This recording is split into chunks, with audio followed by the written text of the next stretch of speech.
Harriet Beecher Stowe wrote Uncle Tom's Cabin, which gave the North its determination to wipe out slavery. The book sold millions of copies, which led to increased discontent with Southern slavery. Hinton R. Helper's book told that non-slaveholding whites were the ones who suffered the most from slavery. The small inflow of Northern abolitionists, or Free Soilers, were financed by the anti-slavery organization called the New England Immigrant Aid. Southerners reacted furiously with cries of betrayal, which led to the Southern hotheads assisting well-armed slave owners to Kansas. In the first territorial election, pro-slavery border ruffians poured to the Missouri to vote. This led to victory for slave supporters and a new puppet government at Shawnee Mission. John Brown hacked pro-slavery men at Pottawatomie Creek, which led to a war in 1856. Pro-slavery settlers wrote a tricky document that would lead to the protection of slaves in Kansas no matter what. Senator Douglas fought for fair principles, and the Democratic Party split. Sumner, who was disliked in the Senate, gave a speech that insulted South Carolina and its senator. Because of this insult, hot-tempered Congressman Brooks of South Carolina beat Sumner with a cane, causing him to bleed severely from the head. Democrats elected Buchanan to be their presidential candidate since he was virtually enemy-less. Republicans chose John C. Fremont, even though he had no political experience. The American Party consisted of nativists who were afraid of immigrants, and they elected Millard Fillmore. In the elections of 1856, Buchanan won popular vote and electoral college vote. Republicans lost because people doubted Fremont's honesty, capacity, and judgment. The North voted for Buchanan because of the threats the South made to secede. Dred Scott was a slave that sued for his freedom because he lived on free soil for 5 years. He was not considered a citizen, so he could not sue in federal courts. The court also stated that slaves were property and could be legally taken into any territory. Southerners were happy and Republicans became infuriated and defiant. The Panic of 1857 was caused by the inflation of currency due to California gold and the overstimulated growth of grain. Northern industry was hurt, but Southern industry continued to flourish. Buchanan vetoed Congress's Homestead Act that made public lands 25 cents an acre. Congress enacted the Tariff of 1857, which reduced duties to about 20% on dutiable goods.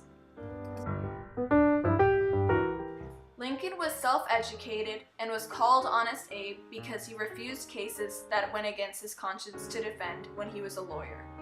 He married a high-strung wife that was in a higher social class, which gave him his patience. He started as a Whig politician and became a forerunner for the Republican Party. Lincoln challenged Douglas to a series of debates in Fremont, Illinois, and asked whether the people or the court prevailed in a political disagreement. In this debate, Douglas defeated Lincoln and became senator. Lincoln became a prominent politician and a potential presidential nominee, but Douglas further split his party. John Brown schemed to invade the South and call the slaves to rise, but when he invaded Harper's Ferry, Virginia, the slaves failed to rise, and he was captured and convicted of murder and treason.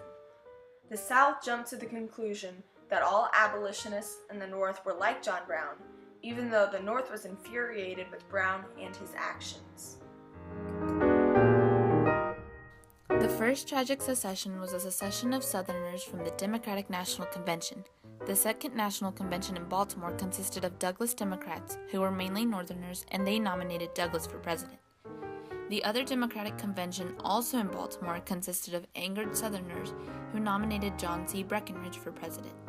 The Constitutional Union Party consisted of former Whigs and Know-Nothings, and they nominated John Bell for president.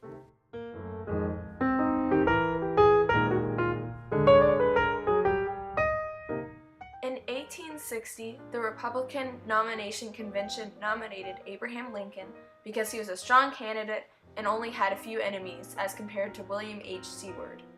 Although Lincoln was not an outright abolitionist, the South threatened that his election would split the Union.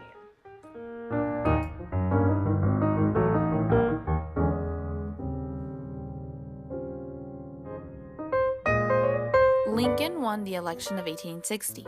If the Democrats had not divided their party, they could have had a stronger campaign, giving them a higher chance to win. The South was not greatly affected by this election. They still had a 5-4 majority on the Supreme Court, and slavery could not be touched by the federal government, except by a constitutional amendment.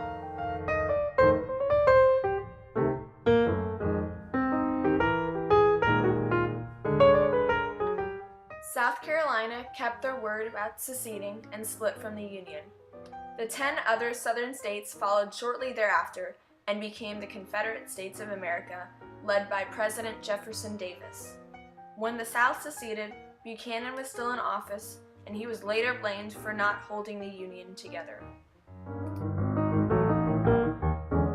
Amendments were made to please the South. Lincoln flat out rejected the Crittenden Amendments, considering the fact that he was elected president on a platform that opposed the extension of slavery. If Buchanan would have used force on South Carolina during its secession, the fighting would have erupted 3 months earlier and in less favorable circumstances for the Union.